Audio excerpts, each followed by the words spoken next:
నమస్తే. నేను ప్రస్తుతం యూఎస్‌లో ఉన్నాను. మీ అందరికి కూడా తెలుసని అనుకుంటున్నాను. ఈరోజు 'ఓజీ' చిత్రం గురించి నా అభిప్రాయాన్ని మీతో చెప్పాలనే ఉద్దేశంతో మీ ముందుకొచ్చాను. 'ఓజీ' చిత్రం రిలీజ్ అయ్యి 24 గంటలైంది. థియేటర్‌లో ప్రేక్షకులు చిత్రాన్ని చూశారు. తమ అభిప్రాయాన్ని కూడా స్పష్టంగా వ్యక్తం చేశారు. అయినా కూడా నా అభిప్రాయాన్ని వ్యక్తం చేయవలసినటువంటి అవసరం దీనిలో ఉంది. ఎందుకంటే పవన్ కళ్యాణ్ గారు నటించినటువంటి చిత్రాల మీద నేను ముందుగానే నా అభిప్రాయం వ్యక్తం చేస్తున్నాను. అభిప్రాయం అనడం కంటే నా కోరికను వ్యక్తం చేస్తున్నాను. ముఖ్యంగా 'హరిహర వీరమల్లు', 'ఓజీ' ఈ 2 చిత్రాలు కూడా చాలా అద్భుతంగా ఆడాలని, మంచి పేరు పవన్ కళ్యాణ్ గారికి తీసుకురావాలని, దానితో పాటు నిర్మాతలకు మంచి కనకవర్షం కురిపించాలని నేను అభిప్రాయపడ్డాను. ఈ అభిప్రాయాన్ని నేను ట్విట్టర్ ద్వారాను, నా యూట్యూబ్ ద్వారాను వ్యక్తం చేయడంతో చాలామంది దీన్ని ఏదో హాస్యాస్పదంగా నేను మాట్లాడుతున్నానని చాలామంది అనుకున్నారు. అది తప్పు అభిప్రాయం అని నేను ఈ సందర్భంగా మనవి చేస్తున్నాను. అఫ్కోర్స్ పవన్ కళ్యాణ్ గారు మా రాజకీయ ప్రత్యర్థి. మా రాజకీయ ప్రత్యర్థి అయినంత మాత్రాన ఆయన ప్రధానమైనటువంటి వృత్తి ఇంతకుముందు సినిమాలు, హీరోగా యాక్ట్ చేయటం. సరే, అఫ్కోర్స్ ఇప్పుడు రాజకీయాల్లోకి వచ్చారు, ఉప ముఖ్యమంత్రి అయ్యారు, అది వేరే అంశం.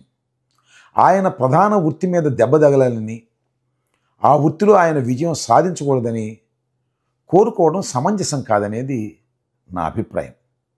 వారు నటించినటువంటి చిత్రాలు బ్రహ్మాండంగా ఆడాలని మా రాజకీయ ప్రత్యర్థి అయినా మేము కోరుకోవాలి అనేది నా ఫిలాసఫీ. దీన్ని కొంతమంది వ్యతిరేకించవచ్చు.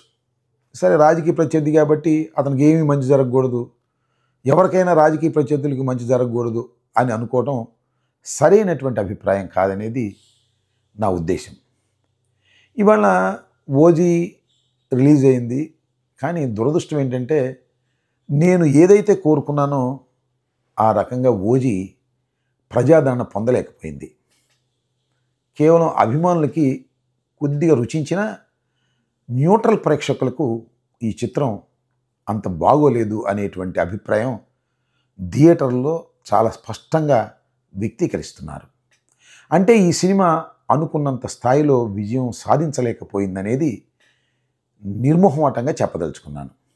సరే, ఇలా చెప్పగానే రేపు పొద్దున్నే జన సైనికులు కానీ, పవన్ కళ్యాణ్ గారి వీరాభిమానులు కానీ నేనేదో రాజకీయ కక్షతో ఈ మాట చెప్పానని వారు అంటారు. అంతం వారి మూర్ఖత్వానికి సంబంధించినటువంటి అంశం తప్ప మరొకటి కాదు. ఖచ్చితంగా చెప్తున్నాను, ఈ చిత్రం దానయ్యకి ఏదో ధనాన్ని చేకూరుస్తుంది అనుకున్నాను, కానీ దానయ్యకు దండుగ చేకూర్చింది అనే అభిప్రాయాన్ని కూడా వ్యక్తం చేయదలుచుకున్నాను. ఎందుకంటే నిజంగా ఈ చిత్రం విజయవంతం కానప్పుడు ఏ చిత్రమైనా నిర్మాతలు ఎంత బాధపడతారో నేను ప్రత్యేకంగా చెప్పవలసిన అవసరం లేదు. అయినా వాస్తవాన్ని చెప్పుకోకుండా కప్పిపుచ్చి మీ సినిమా అద్భుతంగా ఉంది, అమోఘంగా ఉంది అని డప్పాలు చెప్పటం అనేది సరైనటువంటి అంశం కాదు. అట్లా చెప్పేవాళ్ళు ఉంటారు. ఎవరు కూడా ధైర్యంగా వెళ్ళి మీ సినిమా ఫ్లాప్ అయిపోయిందండి అని ఎవరు పవన్ కళ్యాణ్ గారికో, లేకపోతే బాలకృష్ణ గారికో, చిరంజీవి గారికో చెప్పేటటువంటి సాహసం మొదటి 2-3 రోజుల్లో చేయరు. ఒక కృష్ణ గారి దగ్గర చెప్పేవారట. అసలు కృష్ణ గారే చెప్పేవాళ్ళంట, మీ సినిమా బాగుందండి అంటే మాకు తెలిసిలేవా ఆ సినిమా పోయింది, నా సినిమా అయినా అని చెప్పేవాడంట. అలా నిర్మోహమాటంగా అభిప్రాయాలను స్వీకరించి, నిర్మోహమాటంగా తన చిత్రమైనా కూడా తాను కరెక్ట్ జడ్జిమెంట్ ఇచ్చుకునే వాళ్ళు చాలా తక్కువ మంది ఉంటారు.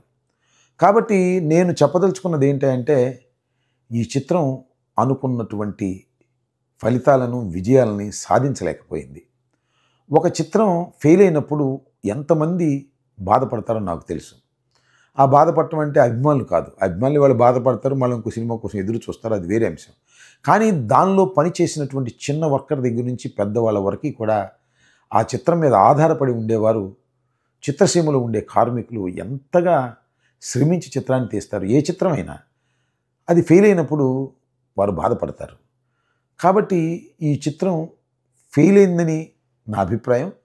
సరే, దీని మీద చాలా రకరకాలుగా రేపు మాట్లాడవచ్చు, కానీ ఉన్న అభిప్రాయాన్ని చాలా స్పష్టంగా చెప్పాలనే ఉద్దేశంతోనే నేను మీకు ఈ అభిప్రాయాన్ని చెప్తున్నాను. ఇప్పుడు కూడా నేను పవన్ కళ్యాణ్ గారి చిత్రాలు ఆడాలని కోరుకుంటున్నాను. మరి ఎందుకనో మరి సెంటిమెంట్ నేను ఆడాలని కోరుకున్నప్పుడల్లా ఆ చిత్రం పెద్దగా ఫలితాలను ఇవ్వలేకపోతుంది. మరి దానికి కారణం ఏంటో నాకు తెలియదు. ఏది ఏమైనా హరిహర వీరమల్లు తర్వాత ఓజీ ఈ రెండు కూడా అనుకున్నటువంటి ఫలితాలను సాధించలేకపోయినందుకు విచారిస్తున్నాను. సరే, ఇంకేదో ఉస్తాద్ భగత్ సింగ్ ఉంది, సరే అదైనా బ్రహ్మాండంగా ఆడుతుందేమో, ఎదురు చూద్దాం. ధన్యవాదాలు.